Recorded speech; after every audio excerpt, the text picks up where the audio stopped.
여러분 안녕하세요. 오늘은 중요한 판례 하나 알려드리겠습니다. 배우자 불륜을 입증하려고 불법으로 녹음한 통화 파일은 재판에서 증거로 인정되지 않는다고 최근 대법원이 판단했습니다.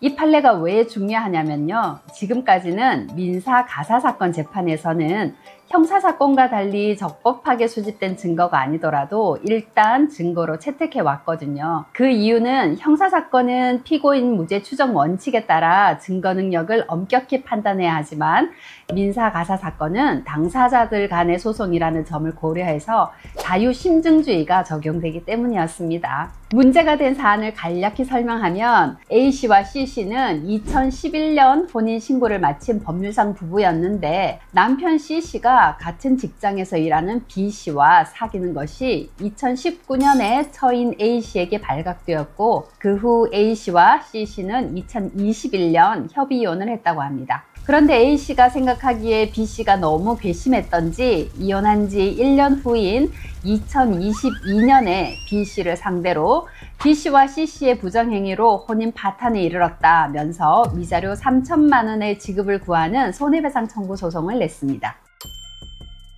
위자료 청구는 부정한 행위가 있음을 안 날로부터 3년, 부정한 행위가 있은 날로부터 10년 내에는 청구할 수 있거든요. 그러니까 A씨가 남편과 B씨의 부정행위를 안 2019년으로부터 3년이 되기 전에 위자료 청구를 한 것 같아요. A씨는 증거로 전 남편 C씨의 휴대전화에 몰래 설치한 스파이 앱의 통화 녹음 파일을 법원에 제출했는데 해당 파일에는 B씨와 C씨의 대화가 녹음돼 있었습니다. 그러자 B씨는 재판에서 A씨가 낸 통화 녹음 파일이 위법 수집 증거라며 증거 능력이 없다고 주장했죠.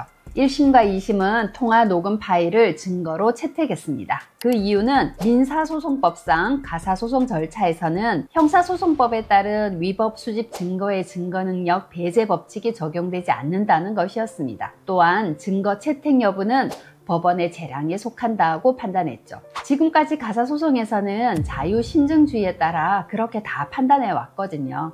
그래서 1심, 2심은 B씨가 A씨에게 위자료 1천만 원을 지급하라며 원고 일부 승소로 판결했습니다.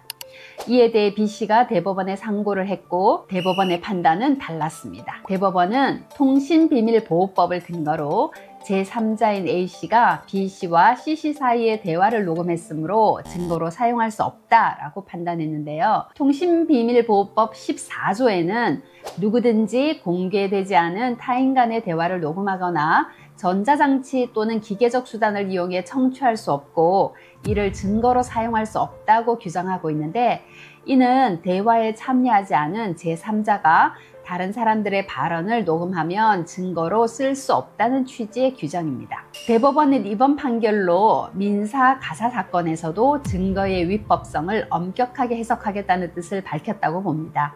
그런데 예전에도 대법원은 동의를 받지 않고 통화 내용을 녹음한 것은 통신비밀보호법에 의해 증거로 사용할 수 없다고 판단한 적이 있는데 왜 유독 이번 대법원 판결에 대해서만 일반인들은 관심을 가질까요? 아마도 불법 녹음의 이유가 바로 배우자의 불륜을 입증하기 위해서였다는 점 때문인 것 같아요.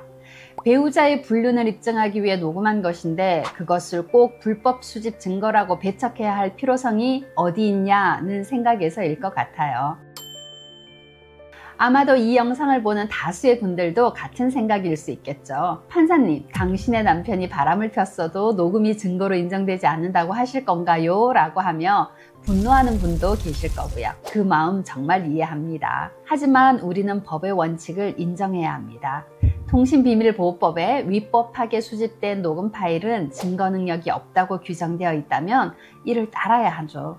이것은 우리 사회가 지켜야 할 중요한 원칙 중 하나이니까요. 한 가지 짚고 넘어갈 것은 우리 대법원도 결론에 있어서는 1심, 2심 판결과 동일하게 B씨가 A씨에게 위자료 1천만 원을 지급하라고 했답니다. 그 이유는 불법 녹음 파일을 제외하더라도 B씨와 C씨의 부정행위가 인정되는 또 다른 증거가 더 있었기 때문이죠. 증거가 여러 개일 때 한 개가 제외되더라도 다른 증거가 더 있다면 얼마든지 인정할 수 있으니까요. 오늘은 최근 이슈가 되고 있는 대법원 판례 사례를 살펴봤는데요. 다음 영상에서는 또 다른 재미있는 이슈를 가지고 만나도록 할게요. 김변의 법하우스였습니다.